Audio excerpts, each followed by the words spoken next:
Ladies and gentlemen, we thank our Honorable Chief Minister for having led us from the big. Sir, thank you, sir. We'll follow your footsteps. சில தலைவர்கள் காலத்தை பின்பற்றுவார்கள், சில தலைவர்கள் காலத்தை வழிநடத்தி சகாப்தமாக மாறுவர். மக்களின் கனவுகளை கொள்கையாக்கி, கொள்கைகளை சாதனைகளாக்கி, சாதனைகளை வரலாறாக்க இளைஞர்களின் நம்பிக்கையாய், மாற்றத்தின் மொழியாய், துணிச்சலின் குரலாய், புதிய தலைமுறையின் எதிர்பார்ப்பாய் திகழ்ந்து வெற்றியை நோக்கி பயணிக்கும் தமிழ்நாட்டின் வேகத்திற்கு பின்னால் இருக்கும் விசை நம் தமிழ்நாட்டின் மாண்புமிகு முதலமைச்சர் அவர்களை பேருரையாற்றிட அன்போடு அழைக்கிறோம்.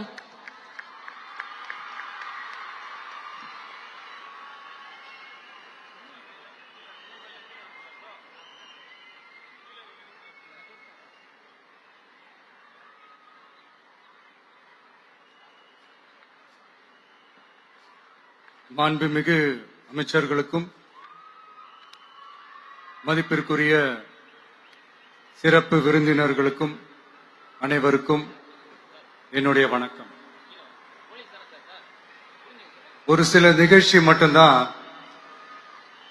மனசுக்கு ரொம்ப நெருக்கமா ஃபீல் பண்ணும், அதை நினைச்சாலே ரொம்ப சந்தோஷமா ஃபீல் பண்ணும். அப்படிப்பட்ட ஒரு நிகழ்ச்சி தான் இன்னைக்கு இந்த சிங்கப்பெண் சிறப்பு படைய தொடங்கி வைக்கிற இந்த நிகழ்வு. உண்மையிலே மனசுக்கு ரொம்ப நெருக்கமான ஒண்ணு, சந்தோஷமான ஒண்ணு. நம்ம பாட்டி, அம்மா, அக்கா, தங்கைகள், ஒவ்வொரு வீட்டில் இருக்கிற பெண் குழந்தைகள், இவங்க எல்லாருக்குமான பாதுகாப்பை உறுதி செய்வோம்னு சொன்னோம். ஆனா அது எலெக்ஷனுக்காக மட்டுமே கிடையாது, மனசிலிருந்து நிஜமா உண்மையா உணர்வு பூர்வமா சொன்னதுதான். பெண்களுக்கு எதிரான இந்த கொடுமைகள்ல நமக்கு எப்பவுமே 0 டாலரன்ஸ் தான், அதுல ரொம்ப உறுதியா இருக்கிறோம். சோ சொன்னது எல்லாமே செய்யணும், கொஞ்சம் கொஞ்சமா படிப்படியா அதை செயல்ல கொண்டு வரணும், அதுல ரொம்ப தெளிவா இருக்கிறோம். அதனாலதான் ஆட்சிக்கு வந்த உடனே இந்த குறைஞ்ச நாட்களுக்குள்ளேயே இதை நடைமுறைக்கு கொண்டு வந்திருக்கிறோம்.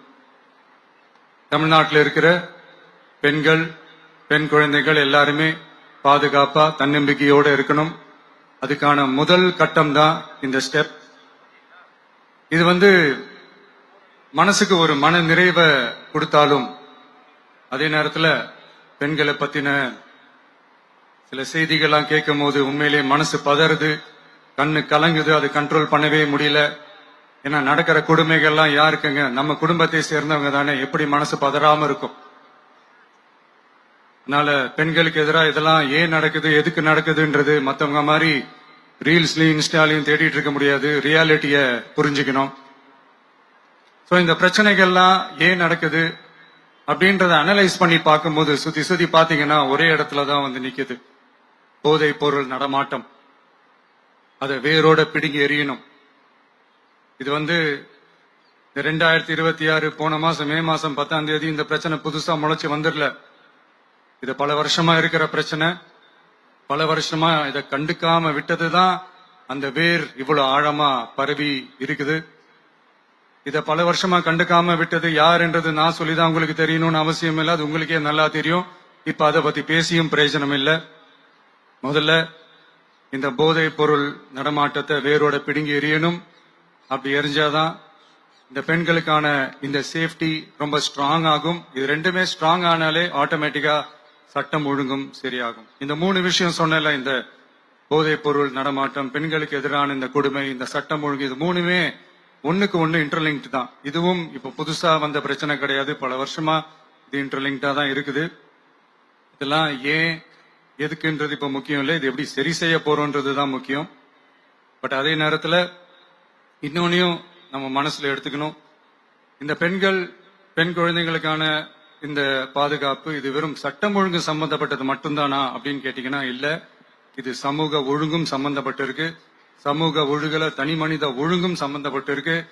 தனி மனிதன் ஒழுங்கா இருந்தாலே அந்த சமூகம் தன்னால மாறும்.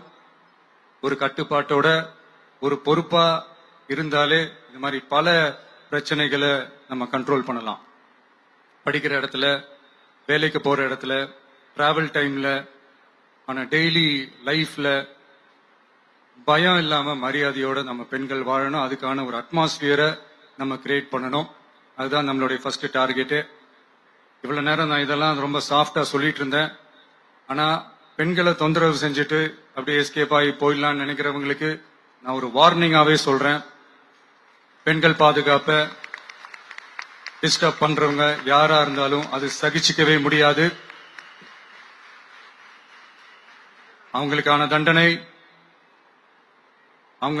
தண்டனைக்கான அந்த நடவடிக்கைகள் எல்லாமே போலீஸ் டிபார்ட்மெண்ட்ல இருந்து ரொம்ப கடுமையான ஒரு தண்டனையா இருக்கும். கடுமையான ஒரு நடவடிக்கைகளா இருக்கும். அந்த தண்டனை, அவங்களுக்கான அந்த சார்ஜ் ஷீட் எல்லாமே ரொம்ப ஃபாஸ்டா ஸ்பீடா அது செயல்படுத்தப்படும். என்ன ஒண்ணு, அந்த ஸ்பீட்ல நிரபராதிகள் யாரும் தண்டிக்கப்பட்டிருக்கூடாது. இதையும் காவல் அதிகாரிகள் மைண்ட்ல எடுத்துக்கணும். தப்பு செஞ்சவங்களுக்கு மட்டுமே அந்த உண்மையான கடுமையான தண்டனை கோர்ட் மூலியமா வாங்கி தரணும். அப்பதான் அதை பார்த்து தப்பு செய்ய நினைக்கிறவங்களுக்கு கூட தப்பு செய்யக்கூடாதுன்ற அந்த ஒரு பயம் வரணும். இந்த சிங்கப்பெண் சிறப்பு படைக்காக நம் அரசு சார்பாக முதற்கட்டமாக 354 கோடிக்கு மேல நிதி ஒதுக்கப்பட இருக்கு. இந்த திட்டத்தோட இரண்டாவது கட்டமா இந்த படைக்காக மட்டுமே 2500 புதிய பணியிடங்கள் உருவாக்கப்பட உள்ளது.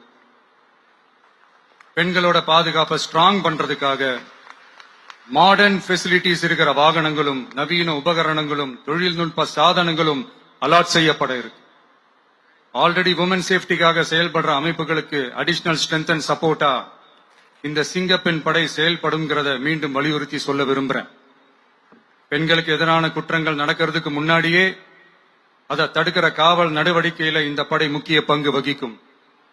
ஃபீல்ட் ஒர்க்ஸ் அண்ட் பிரிவென்டிவ் ஆக்ஷன்ஸ்ல இந்த படை ஈடுபடுறதால அனைத்து மகளிர் காவல் நிலையங்கள் எல்லாம் வழக்கு விசாரணையிலும் குற்றவாளிகளுக்கு தண்டனை வாங்கி தர்றதிலையும் இன்னும் அதிக கவனம் செலுத்த முடியும்.